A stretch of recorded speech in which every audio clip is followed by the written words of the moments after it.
Hello student, good morning.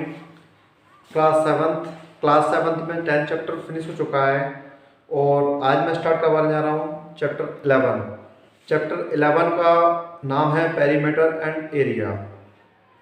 Students, मैं एक बात बताना चाहूँगा आपको। पेरीमीटर एंड एरिया ये बहुत आसान और बहुत प्यारा चैप्टर है। आप इसको अच्छे से करेंगे तो ये आपको 7th 8th 9th 10th और अप टू आप जब तक पढ़ोगे हमेशा ये आपके क्या आएगा, हमेशा आपका यूज़ होगा इसमें कि हाँ ये कैसे करते हैं। बस एक बार आप अच्छे से समझ लीजिए कि इनको सॉल्व कैसे करते हैं। ठीक है, एक चीज़ आप याद रखना, एक होता है एरिया। इस चैप्टर का नाम ही क्या है? Area and perimeter. इस चैप्टर का नाम है एरिया एंड पेरीमीटर। देखो मैं बता देता हूँ एक छोटा सा एग्जांपल देकर।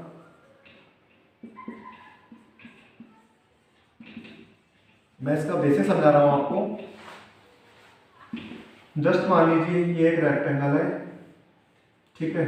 इसकी लेंथ है, ये है 4 और ये है 2, ठीक। तो डेफिनेटली रेक्टेंगल है, ये 2 है तो सामने वाली क्या होगी 2, और ये 4 है तो ये सामने वाली क्या होगी 4। दोनों जगह एक ही एग्जांपल लेके बताऊंगा तो क्वेश्चन सेम होना चाहिए, ठीक है। ओके, अब आपसे बोला कि एरिया निकालिए आप इस रेक्टेंगल का, तो आपको फॉर्मूले याद करना पड़ेगा थोड़े से। एरिया ऑफ रेक्टेंगल क्या होता है? लेंथ इनटू विड्थ, ठीक है। एरिया ऑफ रेक्टेंगल क्या होता है? Length into width. तो देखो ये लेंथ है और ये विड्थ है, तो आप इसका क्या करोगे 4 इंटू 2 कितना आ जाएगा 8 सेंटीमीटर स्क्वायर। एरिया हमेशा स्क्वायर लेकर जाता है, ये याद रखना, ठीक है। अब बात आती है पेरीमीटर की। बेटा एरिया होता है लेंथ इनटू विड्थ, ठीक है, यानी कि दोनों साइड्स का क्या किया है मल्टीप्लाई। बट पेरीमीटर क्या करते हैं, सभी साइड का क्या करते हैं सम करते हैं, ठीक है। तो आप देखो 2 बार विड्थ ऐड होगी और 2 बार लेंथ ऐड होगी, यानी कि एक बार 4 हो गई, यहाँ से देखो 4 हो गई, फिर 2 हो गई, फिर 4 हो गई, फिर 2 हो गई, ठीक है। 4 और 4 8, 8 और 4 12, यानी कि इसका पेरीमीटर क्या आ गया 12 सेंटीमीटर। अब आप एक चीज देखिए, डायग्राम वही था, एरिया अलग आया है, पेरीमीटर अलग आया है। तो आप याद रखना एरिया में मल्टीप्लाई होता है बट पेरीमीटर में प्लस होता है। ये थोड़ा सा इसका कॉन्सेप्ट था। अब मैं आपको इसके कुछ फॉर्मूले बता रहा हूँ, कौन कौन से फॉर्मूले आपको पढ़ना है, ठीक है, क्योंकि वो आपको याद करना पड़ेगा, और याद करना पड़ेगा इसका मतलब कुछ मेहनत करना पड़ेगा आपको, ठीक है। तो मैं बता रहा हूँ आपको पेरीमीटर और एरिया साथ साथ बताते जा रहा हूँ दोनों चीजें। किसकी बता रहा हूँ मैं? सबसे पहले बताऊंगा आपको स्क्वायर की, ठीक है। अब स्क्वायर का पहले एरिया बता देता हूँ क्या होता है। स्क्वायर का एरिया होता है साइड इंटू साइड, ये फॉर्मूला होता है इसका एरिया का। और पेरीमीटर का फॉर्मूला होता है 4 इंटू साइड। ये किसका हो गया? स्क्वायर का। अब मैं बता रहा हूं आपको रेक्टेंगल का। इसका पेरीमीटर क्या होता है? 2 बार दोनों साइड का प्लस होता है, यानी कि लेंथ को भी 2 बार प्लस किया है और विड्थ को भी 2 बार प्लस किया है। बट उसका एरिया क्या होता है? Length into width. तो 2 फॉर्मूले मैंने आपको बता दिए, एक और बता रहा हूं मैं आपको ट्राइंगल का। वो एक ट्राइंगल का भी होता है, ठीक है। ट्राइंगल का पेरीमीटर क्या होता है? अगर मान लो उसकी एक साइड ए है, एक साइड बी है और एक साइड सी है, तो क्या लिखेंगे ए बी सी, ठीक। लेकिन एरिया क्या होता है इसका 1/2, एक होती है बेस और एक होती है हाइट, ठीक है। तो ये फॉर्मूले आप याद रखना, जैसे ही इनके क्वेश्चंस आते हैं मैं आपको इनके कॉन्सेप्ट क्लियर कर दूंगा कि इनको यूज कैसे करना है। क्लियर है? अभी आप तीनों फॉर्मूले याद कर लेना, स्क्वायर का, रेक्टेंगल का और ट्राइंगल का, और इनकी एरिया है पेरीमीटर दोनों होना चाहिए, ठीक है। अब मैं इसका थोड़ा सा आपको बेसिक्स में समझाता हूँ इसको सॉल्व कैसे करते हैं, ठीक है।